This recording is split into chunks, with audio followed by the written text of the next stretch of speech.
कैसे हैं आप सब? बढ़िया, बहुत अच्छे। बच्चों, मैंने आपसे प्रॉमिस किया था कि मैं आपको नीट के पेपर का एक एक क्वेश्चन सॉल्व करके बताऊंगी with the explanation of that topic. चलिए बच्चों, आज से हम ये शुरू कर रहे हैं। बच्चों, स्टे ट्यून्ड विद कान्हा जुबर्ट क्लासेस। शुरू करते हैं हम नीट पेपर का पंचनामा। 360 मार्क्स जरूर ले आना। स्लोगन के साथ आज से हम कसम खाते हैं कि 360 मार्क्स 2024 में हम लेके ही आएंगे। Let's start.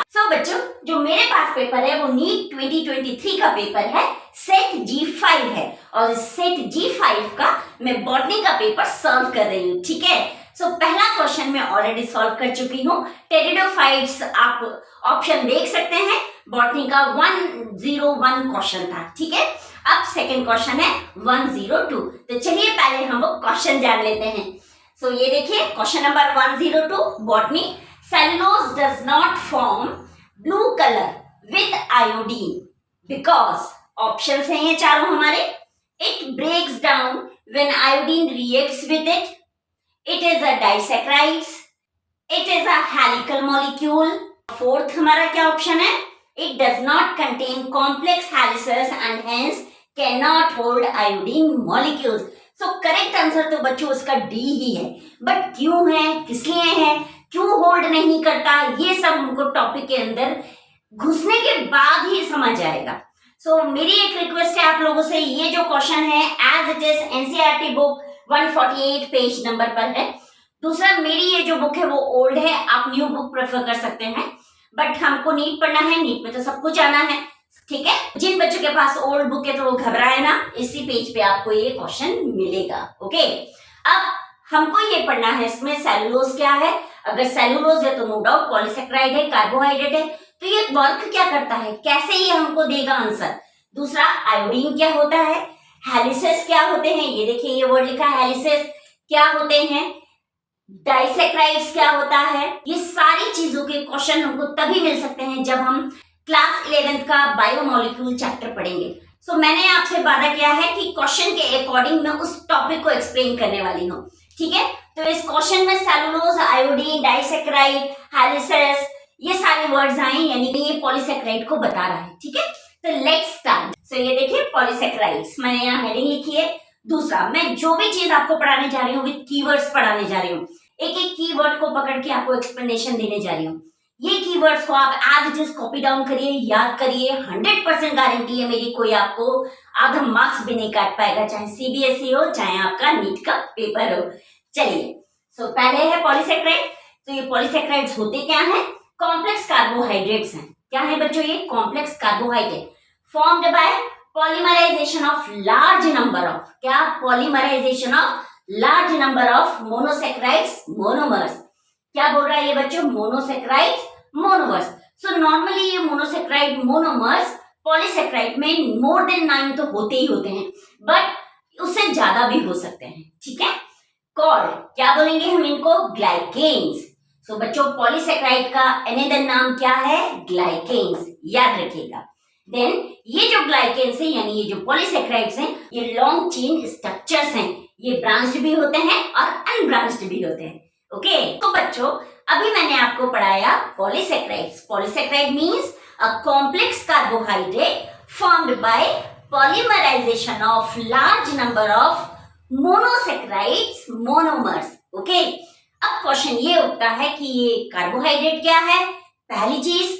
दूसरी चीज, ये मोनोसेक्राइड्स क्या है। ओके, तो चलिए देखते हैं पहले कार्बोहाइड्रेट्स क्या है। आ जाइए, कार्बोहाइड्रेट्स। कार्बोहाइड्रेट्स आर पॉलीहाइड्रोक्सी एल्डोजेस और कीटोन्स। क्या दो वर्ड आए? पॉलीहाइड्रो, पॉली यानी कई सारे, हाइड्रोक्सी यानी हाइड्रोक्सिल ग्रुप ऑफ एल्डोजेस और कीटोन्स। ओके, अब इसको देखिए, एंड देयर कंडेंसेशन प्रोडक्ट, और उसके कंडेंसेशन प्रोडक्ट। कंडेंसेशन का मतलब क्या होता है? Removal of water during the reaction. और हाइड्रोलिसिस का मतलब क्या होता है? Adding of water during the reaction. Clear this? इन दो चीजों में याद रखिएगा, हाइड्रोलिसिस का मतलब रिमूवल ऑफ वाटर कतई नहीं होता, तो उसको एडिंग ऑफ वाटर याद, और कंडेंसेशन का मतलब रिमूवल ऑफ वाटर। क्लियर? आइए, एल्डोजेस यानी एल्डिहाइड और CHO ग्रुप, अब एल्डोसिस में बच्चों फॉर्मूला क्या लगेगा, हम इसको एल्डिहाइड भी बोलेंगे और CHO ग्रुप भी बोलेंगे। कीटोन में कौन सा ग्रुप होगा, CO ग्रुप होगा। क्लियर?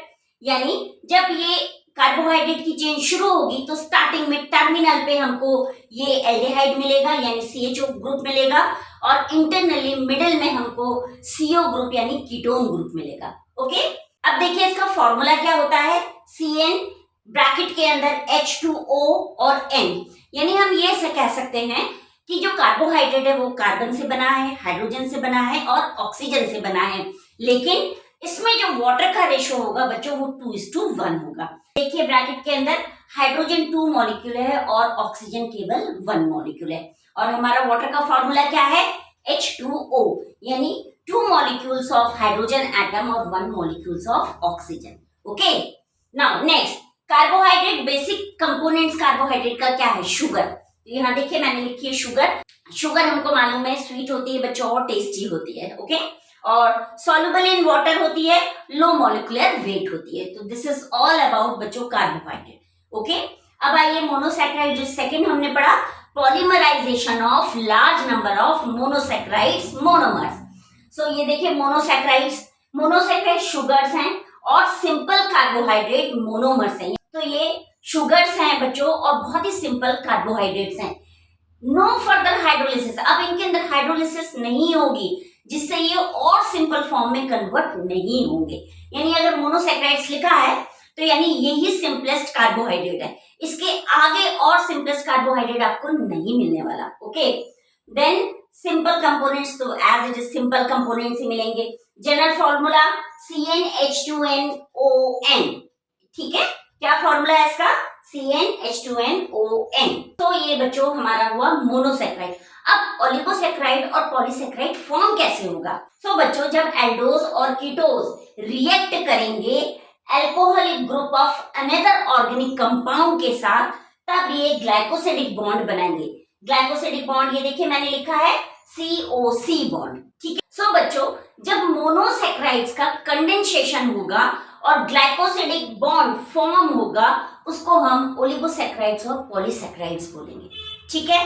कैसे होगा, at the time of formation of glycosidic bond during the condensation of monosaccharides for the formation of oligosaccharides and the polysaccharides. So बच्चों आपको समझ आया पॉलीसैकेराइड्स कैसे फॉर्म हुआ। यानी बच्चों कार्बोहाइड्रेट और मोनोसैकेराइड्स के बिना हम पॉलीसैकेराइड्स का एक्सप्लेनेशन नहीं कर सकते। Anyhow we know about the basic components of the polysaccharides. Okay, तो चलिए बच्चों अब हम पॉलीसैकेराइड्स के बारे में पढ़ते हैं। तो ये देखिए मैंने लिखा हुआ है पॉलीसैकेराइड्स और आपको मैंने बताया इन्हें ग्लाइकेन्स भी कहते हैं। सो यहाँ देखिए ग्लाइकेन्स, ये रहा। ग्लाइकेन्स क्या है, हमारे लॉन्ग चेन स्ट्रक्चर्स हैं, ये ब्रांच्ड भी हैं और अनब्रांच्ड भी हैं। ओके, अब पॉलीसैकेराइड्स जो होते हैं वो हमारे 2 टाइप्स के होते हैं, होमोपॉलीसैकेराइड्स और हेटेरोपॉलीसैकेराइड्स। ओके, होमोपॉलीसैकेराइड्स का और हेटेरोपॉलीसैकेराइड्स का डिफरेंस मैं अभी थोड़ी देर में आपको बता रही हूँ। ओके, नाउ ये स्वीट नहीं होते, कौन स्वीट नहीं होते, पॉलीसैकेराइड, बट एक्सेप्शन इसमें शुगर भी है, ठीक है, क्योंकि शुगर कार्बोहाइड्रेट है और मैंने ऑलरेडी आपको बोला जो पॉलीसैकेराइड्स होते हैं वो कार्बोहाइड्रेट कॉम्प्लेक्स मॉलिक्यूल्स होते हैं। तो एक्सेप्शन हुआ ना बच्चों शुगर। उसके बाद है ये बच्चों लार्ज साइज होते हैं लेकिन सेल मेम्ब्रेन के थ्रू पास आउट नहीं होते। ओके, तो जब सेल मेम्ब्रेन के थ्रू पास आउट नहीं होंगे तो फिर कैसे काम चलेगा, क्योंकि हम तो बोलते हैं हमारी बॉडी में हम खाना खाते हैं और in the form of carbohydrate, protein, nucleic acid, fat सब खाते हैं हम, तो फिर कैसे ये पास आउट होते हैं। सो आपने प्रोसेस का नाम सुना होगा एक्टिव प्रोसेस। तो यहाँ देखिए मैंने लिखा हुआ है for passing out active process is needed. Active process यानी एनर्जी के साथ इनको पुश करना पड़ेगा थ्रू सेल मेम्ब्रेन। ओके, और वो एनर्जी कौन सी होगी, ATP molecules that we know very well. Okay, दूसरा एक प्रोसेस तो हुआ एक्टिव प्रोसेस और दूसरा प्रोसेस कौन सा है बच्चों, secretion vesicles of Golgi apparatus। So Golgi apparatus हमने सेल में पढ़ा है, ये अपने कार्बोहाइड्रेट के सिक्रीशन को वेसिकल्स में फॉर्म करेंगे और गोल्गी apparatus के थ्रू जो वेसिकल्स फॉर्म होते हैं सेल मेम्ब्रेन के थ्रू पास आउट करा देंगे। ओके, नाउ बच्चों अब पॉलीसैकेराइड्स फॉर्म कैसे होते हैं ये देख लेते हैं।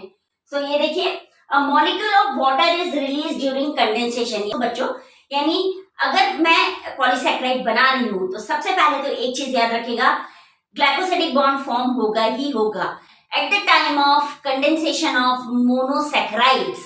तो यहाँ देखिए मैंने लिखा है a molecule of water is release during condensation, यानी अगर पॉलीसैकेराइड्स फॉर्म हो रहा है और ग्लाइकोसिडिक बॉन्ड बन रहा है तो 100% वहां वाटर रिलीज होगा। तो एक बार फिर से हम ध्यान देते हैं C6H12O6 ब्रैकेट के बाहर मैंने N लगा दिया है, यानी ये N नंबर है।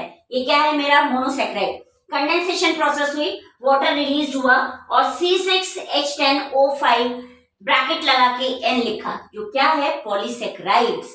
क्लियर दिस, समझ आया आपको। अब देखिए ड्यू टू दिस, यानी इस रिएक्शन के कारण ये क्या होगा, इनसॉल्युबल इन वाटर, यानी वाटर में सॉल्युबल नहीं होगा।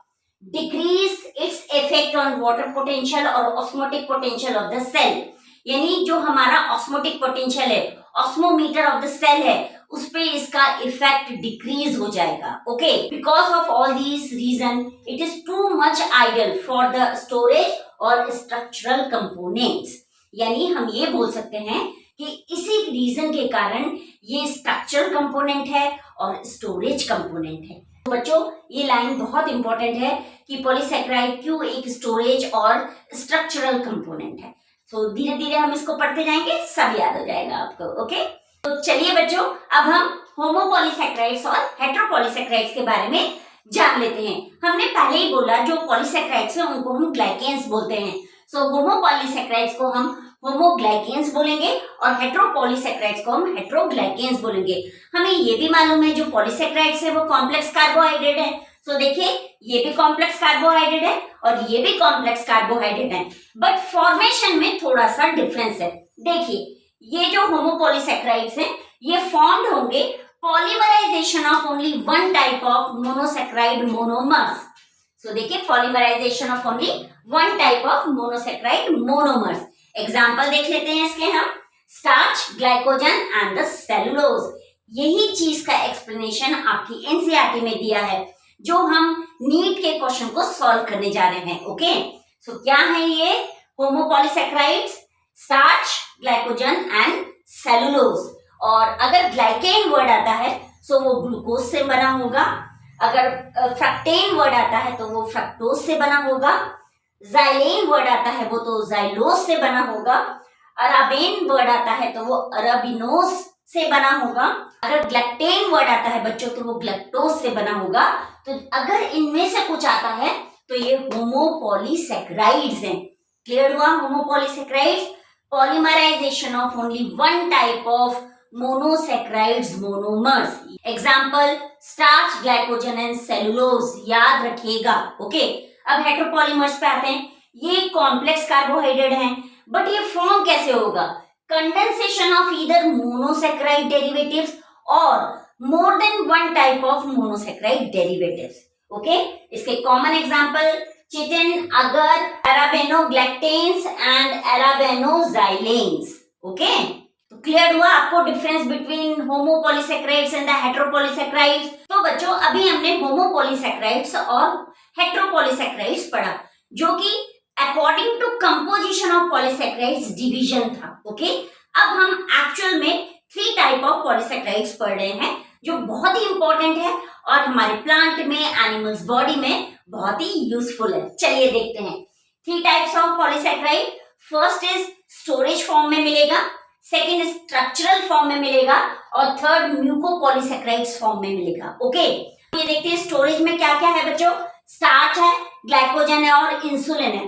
स्टार्च है, ग्लाइकोजन है और इंसुलिन है। अब हम स्ट्रक्चरल के डिविजन देखते हैं, काइटिन एंड सेलुलोज। सेलुलोज होगा तो सेल वॉल में होगा, हम बचपन से पढ़ते आ रहे हैं, और काइटिन होगा बच्चों तो फंगल सेल वॉल और आर्थ्रोपोड्स में होगा। ओके, बट आप ये म्यूकोपॉलीसैकेराइड्स देखेंगे तो हैरान रह जाएंगे। क्यों? क्योंकि हमारी बॉडी में डिफरेंट बॉडी पार्ट्स के अंदर ये बहुत इंपॉर्टेंट रोल प्ले कर रहा है। सबसे पहले तो इसका कॉमन एग्जांपल मैं आपको भिंडी बता देती हूँ। भिंडी काटते हैं, कभी मम्मी को काटते हुए देखा है भिंडी आपने? जब भिंडी कटती है तो उसका रेशा निकलता है, दैट इज बेसिकली म्यूकोपॉलीसैकेराइड। है ना कितना इजी बच्चों, ये कभी सोचा था आपने ऐसे? इट्स लिटरली अ वंडर बेटा। ओके, सो पहला इसमें देखिए कैरेटिन सल्फेट है। ये कहाँ मिलेगा आपको? अपनी स्किन में मिलेगा और कॉर्निया ऑफ द आई में मिलेगा। Okay, now you will little bit too much amazed after listening all these things. Okay, second देखिए, कॉन्ड्रिन सल्फेट है. कॉन्ड्रिन कहाँ होता है बच्चों? कार्टिलेज में होता है, यानी कार्टिलेज और मसल्स में मिलेगा ये आपको. ओके, थर्ड देखिए बच्चों, हाइलुरोनिक एसिड है. ये हाइलुरोनिक एसिड हमारी आईज में मिलेगी, यानी विट्रस ह्यूमर ऑफ आईज में मिलेगी. साइनोवियल फ्लूइड में मिलेगी, यानी हमारे जॉइंट्स जो हैं उनमें मिलेगी. और सेरिब्रोस्पाइनल फ्लूइड में मिलेगी, यानी हमारी ब्रेन में जो सेरिब्रोस्पाइनल फ्लूइड है उसमें मिलेगी ये. Okay, first second third fourth देखिए, प्लांटेगो ओवेटा बच्चों. इसको आप जब सुनेंगे तो हैरान रह जाएंगे, ये किसमें है? इसबगोल. अब इसबगोल सोचिए कहाँ हमने पढ़ा है, टीवी में भी बहुत ऐड देखे हैं, क्या काम है इसका. और ये एक पुर्गेटिव होता है. ओके, फिर पैक्टिन फ्रूट्स में होता है, यानी पैक्टोज से जब पैक्टिन बनता है, यानी अनराइप्ड फ्रूट में क्या होता है बच्चों? पैक्टोज होता है, जो बेसिकली इनसॉल्युबल होता है. लेकिन एंजाइमेटिक एक्शन के थ्रू जब ये पैक्टिन में कन्वर्ट होता है तो हम उसको खा सकते हैं. तो यानी अनराइप्ड से राइप्ड बनाता है. Okay, heparin. हेपरिन हमारे नेचुरल एंटीकोगुलेंट होता है, जो हमारे ब्लड में होता है और ऑटोमेटिकली हमारे ब्लड को कोगुलेट होने से बचाता है. हेमिसेलुलोज जो सेल वॉल में होता है, और मैराइन एल्गी में भी ये पाया जाता है. कॉमन एग्जांपल हमने एल्गी में अगर पढ़ा था, अगर याद आ रहा हो तो कुछ आपको पढ़ा था ना बच्चों. अगर क्या करता है? अगर काम लेबोरेटरी में माइक्रोब्स को ग्रो करने के काम करता है, और क्या काम करता है? जेलीज और आइसक्रीम्स और पुडिंग्स बनाने में काम आता है. ओके, तो बच्चों ये था हमारा 3 टाइप्स ऑफ पॉलीसेक्राइड्स. आपकी एनसीईआरटी बुक में सब दिया है, बट बहुत शॉर्ट फॉर्म में दिया है, लेकिन हमको इसको इलॉबरेटेड वे में बेटा पढ़ना पड़ेगा. पढ़िए, शॉर्ट फॉर्म बनाइए, कीज बनाइए. अगर प्रॉब्लम है तो मुझसे नोट्स आप ले सकते हैं. तो चलिए बच्चों, अब हम स्टार्च और ग्लाइकोजन के बारे में पढ़ते हैं. हमने पहले ही पढ़ा जो पॉलीसेक्राइड्स है वो 3 टाइप्स के होते हैं, स्टोरेज, स्ट्रक्चरल एंड म्यूकोपॉलीसेक्राइड्स. सो हम यहाँ स्टोरेज पढ़ रहे हैं. ओके, सो जो स्टोरेज पॉलीसेक्राइड्स होते हैं वो 3 टाइप्स के होते हैं, स्टार्च है, ग्लाइकोजन और इंसुलिन. अब हम जो है स्टार्च पढ़ के बहुत अपने क्वेश्चन के करीब आ जाएंगे. ठीक है, स्टार्च मोस्टली प्लांट्स में ही मिलता है, एंड प्रोडक्ट ऑफ फोटोसिंथेसिस होता है, स्टोरेज पॉलीसेक्राइड होता है. ओके, देन ये सीरियल्स में मिलेगा, ग्रेन्स में मिलेगा, पल्सेस में मिलेगा, पोटैटो में मिलेगा, और डिफरेंट टाइप्स ऑफ वेजिटेबल्स में भी हमको मिलेगा. ओके, देन मैंने यहाँ बनाना भी लिखा है. क्लियर? देन होमोपॉलीसेक्राइड्स है, ये मुझे मालूम है, और स्टोर्ड इन, और कहाँ स्टोर्ड होगा बच्चों? क्लोरोप्लास्ट और ल्यूकोप्लास्ट में, और ये दोनों को हम बोलेंगे अमाइलोप्लास्ट. ओके, तो बच्चों ये जो स्टार्च है ये माइक्रोस्कोपिक फॉर्म में भी हमको मिलेगा, सो हम इसको स्टार्च ग्रेन्स बोलेंगे. ये सिंपल भी होगा, कॉम्प्लेक्स भी होगा, ग्रुप्ड भी होगा, फ्री भी होगा. ओके बच्चों, ये जो स्टार्च है ये 2 कंपोनेंट में हमको मिलेगा. One is amylose and second one is amylopectin. अब ये अगर अमाइलोज है तो सबसे पहली बात तो मोर सॉल्युबल इन वाटर होगा, और amylopectin less soluble in water होगा. अमाइलोज जनरली स्टार्च में 20 to 30% कॉन्ट्रीब्यूशन देगा, और अमाइलोपैक्टिन 70% कॉन्ट्रीब्यूशन देगा. ओके, देन ये स्ट्रेट चेन और हेलिकली अरेंज चेन होंगी. अमाइलोपैक्टिन स्ट्रेट चेन से ब्रांच चेन में कन्वर्ट होगी और हेलिकली अरेंज्ड होगी. सो देखिए हम अपने क्वेश्चंस के करीब आ रहे हैं. हेलिकली अरेंज्ड होगी और स्ट्रेट और ब्रांच्ड होगी. क्लियर? देन अगर ये आयोडीन से रिएक्ट करता है, कौन? अमाइलोज, यानी कौन? स्टार्च, तो ये ब्लू एंड ब्लैक कलर देगा. किसमें? अमाइलोज में. बट अगर ये अमाइलोपैक्टिन में आयोडीन से रिएक्ट करता है तो मुझे रेड एंड वायलेट कलर देगा. ओके, सो बच्चों हमारा क्वेश्चन भी यही बोलता था कि जो सेलुलोज है वो आयोडीन के साथ रिएक्ट करेगा कि नहीं करेगा, अगर करेगा तो उसको होल्ड करेगा कि नहीं करेगा. सो यहाँ पे अकॉर्डिंग टू दिस स्टार्च, यहाँ पे हमको अभी थोड़ा बहुत ये क्लियर हुआ है कि जो स्टार्च है वो हेलिकली अरेंज्ड होता है, स्ट्रेट से ब्रांच्ड में कन्वर्ट हो जाता है, और आयोडीन से रिएक्ट करके हमको अगर अमाइलोज है तो ब्लू एंड ब्लैक कलर देगा, अमाइलोपैक्टिन में हमें रेड और वायलेट कलर देगा. ओके, चलिए अब ग्लाइकोजन भी पढ़ लेते हैं. ग्लाइकोजन फूड रिजर्व है, किसका? एनिमल्स का, बैक्टीरिया का और फंगई का. ओके, स्टोर्ड कहाँ होता है ग्लाइकोजन? लिवर एंड मसल्स में. सो बच्चों अगर ह्यूमन डाइजेस्टिव सिस्टम में आपने पेनक्रियास पढ़ा होगा, सो पेनक्रियास में इंसुलिन सिक्रीट होता है, ये आपको मालूम है, और वहां पे इंसुलिन एक हार्मोन्स के फॉर्म में होता है. जब एक्स्ट्रा ग्लूकोज हमारी बॉडी में आता है सो इंसुलिन उसको उस एक्स्ट्रा ग्लूकोज को कन्वर्ट करके लिवर के अंदर स्टोर करती है in the form of glycogen. और जब हमारी बॉडी को एक्स्ट्रा ग्लूकोज की नीड होती है तो स्टोर्ड ग्लाइकोजन को ग्लूकेगॉन हार्मोन कन्वर्ट करके हमारी बॉडी में वापस से ग्लूकोज दे देता है। सो ये वही ग्लाइकोजन है बच्चों। ओके, इसलिए ये food reserve of animal bacteria and fungi है। Stored in liver and muscles में होगा, freely lie inside the cell करेगा। अगर आयोडीन से रिएक्ट कर रहा है तो रेड कलर देगा। सो यहाँ पे ये देखिए जितने स्टोरेज पॉलीसेक्राइड हैं वो आयोडीन से रिएक्ट करके या तो मुझे ब्लू ब्लैक कलर देंगे या रेड और वायलेट कलर देंगे। तो ये ग्लाइकोजन भी आयोडीन से रिएक्ट करके मुझे रेड कलर दे रहा है। ब्रांच्ड है, कंप्लीट बुशी ब्रांच्ड है, यानी स्ट्रेट चेन भी होगी तो उसके साइड से ब्रांचेस निकलने लगेंगी और हेलिकली ट्विस्टेड है। ओके, तो चलिए बच्चों अब इंसुलिन के बारे में जान लेते हैं। Insulin basically made up of fructose है। फ्रक्टोज को हम फ्रक्टेन भी बोलते हैं। तो कहीं पे अगर ये वर्ड आता है फ्रक्टेन तो याद रखिएगा made up of fructose. Okay, storage polysaccharide है, 3 स्टोरेज पॉलीसेक्राइड हमने पढ़े, starch, glycogen and insulin. Roots में पाया जाता है, ट्यूबर ऑफ डहेलिया में पाया जाता है और इन्हीं से रिलेटेड जो और अदर प्लांट्स के एग्जांपल हैं उनमें पाया जाता है। Okay, then not metabolized in human body, ये हमारी बॉडी में मेटाबोलाइज्ड नहीं होता and is readily filtered through the kidney, और किडनी से बहुत जल्दी फिल्टर्ड आउट हो जाता है। ओके, देन अगर मुझे kidney function specially glomerulus filtration का टेस्ट करना हो तो सबसे पहले हम जो इंसुलिन का ही टेस्ट करते हैं। क्यों ऐसा मैंने बोला, क्योंकि अगर यूरिन के थ्रू अगर शुगर जाने लगे तो वो डायबिटीज भी होती है, यानी इंसुलिन एक्स्ट्रा ग्लूकोज जो हमारी बॉडी में बन रहा है उसको ग्लाइकोजन के फॉर्म में लिवर के अंदर स्टोर नहीं कर रहे। ओके, यहाँ पे मैं आपका एक कॉन्सेप्ट क्लियर करना चाहूंगी बच्चों, जो फ्रक्टोज है वो हम ह्यूमन बॉडी में नहीं मिलता। ओके, इसलिए हम उसको एक्सटर्नली इनटेक करते हैं।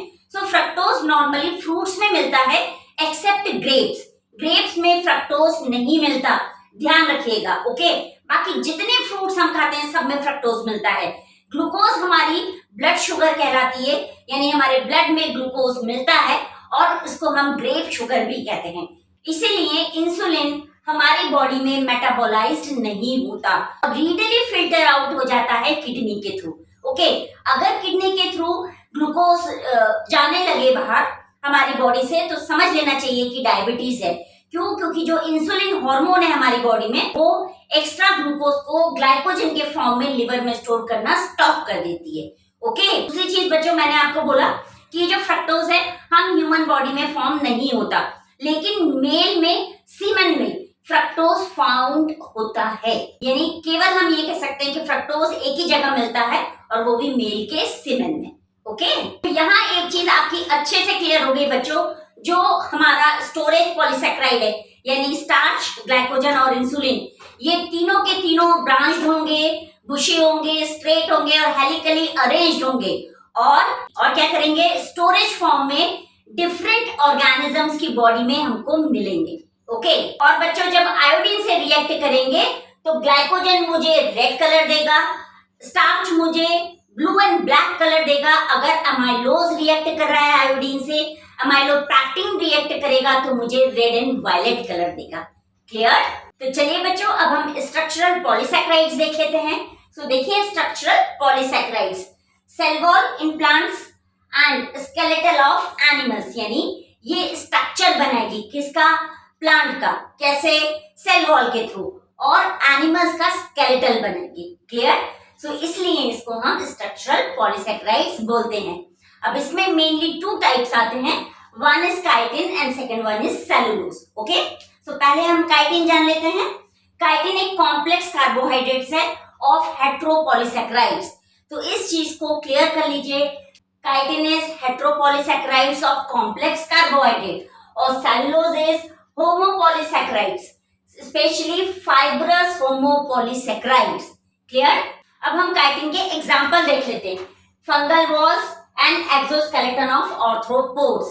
सो हमने पढ़ा है फंगल सेल वॉल काइटिन की ही बनी होती है, और बच्चों जो आर्थ्रोपोड्स का स्केलेटल होता है वो भी काइटिन का बना होता है। ओके बच्चों, नेक्स्ट पॉइंट देखिए, fungal wall of chitin is also called fungal cellulose. क्या बोलते हैं फंगल वॉल को? फंगल सेलुलोज भी बोलते हैं। नाउ ये जो काइटिन है ये सॉफ्ट है, लेदरी है। कैसी है? सॉफ्ट और लेदरी। बट जब ये प्रोटीन और कैल्शियम कार्बोनेट के साथ मिल जाती है तो हार्ड हो जाती है। Okay, not basic unit of glucose, यानी ग्लूकोज की ये बेसिक यूनिट बिल्कुल भी नहीं है। यानी हम ये नहीं बोल सकते कि ये ग्लूकोज की बनी है। But due to presence of nitrogen containing glucose derivatives, क्या है इसके पास? Nitrogen containing glucose derivatives, it is called N-acetyl glucose amine। क्या है बच्चों ये? N-acetyl glucose amine। ये आपकी एनसीईआरटी की बुक में क्लियरली लिखा हुआ है। ठीक है, यानी बच्चों अदर देन काइटिन और सेलुलोज कुछ ऐसे भी कंपाउंड्स हैं जो हेट्रोपॉलीसैकेराइड्स के अंदर आते हैं। वो बेसिक यूनिट ऑफ ग्लूकोज तो नहीं होते, but nitrogen containing glucose derivatives होने के कारण उनको हम N-acetyl glucose amine बोलते हैं। ओके, और ये कैसी होती हैं? अनब्रांच्ड। कैसी होती हैं? अनब्रांच्ड। स्टार्च कैसा था? ब्रांच्ड। आयोडीन से रिएक्ट करके हमको क्या दे रहा था? रेड वायलेट और ब्लू एंड ब्लैक कलर। ये क्या कर रहा है ना? आयोडीन से रिएक्ट नहीं कर रहा है और अनब्रांच्ड है। ये 2 पॉइंट क्लियर कर लीजिए। चलिए अब सेलुलोज पढ़ते हैं। फाइब्रस होमोपॉलीसैकेराइड्स है। कैसे होमोपॉलीसैकेराइड? हमने स्टार्टिंग में ही पढ़ा। होमोपॉलीसैकेराइड्स में स्टार्च, ग्लाइकोजन और सेलुलोज जो है वो हमारा होमोपॉलीसैकेराइड्स है। Okay, so highly tensile strength है इसके अंदर, सेलुलोज के अंदर। Structural element of cell wall कहलाता है इसलिए। In all plants, some fungi and protist. ठीक है, देन एग्जांपल देखिए, ये एनिमल सेलुलोज भी होता है इसके अंदर। कहाँ होता है अब ये देख लेते हैं। ट्यूनिसेंट ऑफ ट्यूनिकेट्स। अब ये ट्यूनिकेट्स कहाँ आता है बच्चे, जरा बताओ जल्दी से। ट्यूनिकेट्स हमने फाइलम कॉर्डेटा में 3 डिविजन्स होते हैं, यूरोकॉर्डेटा और ट्यूनिकेटा। सो वही ट्यूनिकेट है ये। ओके, जो ट्यूनिकेट्स में ट्यूनिसन होता है जिसको हम एसिडियंस भी बोलते हैं, रिलेटेड टू सेलुलोज से बहुत रिलेट करता है, इसलिए इसको हम एनिमल सेलुलोज भी बोलते हैं। क्लियर बच्चों? अब मुझे एक चीज बताइए, हमने स्टार्च पढ़ा, ग्लाइकोजन पढ़ा, वो क्या थे? हमारे ब्रांच्ड थे, आयोडीन से रिएक्ट कर रहे थे और हमें कलर दे रहे थे, कलर ब्लू ब्लैक और रेड वायलेट। ओके, बट हमने काइटिन और सेलुलोज पढ़ा जिसमें काइटिन हेट्रोपॉलीसैकेराइड है और सेलुलोज होमोपॉलीसैकेराइड है, जिसके अंदर ये दोनों ना तो आयोडीन को होल्ड करते हैं, ना रिएक्शन करते हैं, ना ही ये ब्रांच्ड है। ओके, क्लियर हुआ ये कॉन्सेप्ट आपका इधर? अब हम क्वेश्चन पे आते हैं। सो देखिए, ये रहा पेपर नीट का। सो मैं क्वेश्चन रिपीट कर रही हूं। Cellulose does not form blue colour with iodine because it breaks down when iodine reacts with it. It is a disaccharide. It is a helical molecule. It does not contain complex helices and hence cannot hold iodine molecules. तो correct कौन सा होना चाहिए बच्चों? It does not contain helices and hence cannot hold iodine molecules.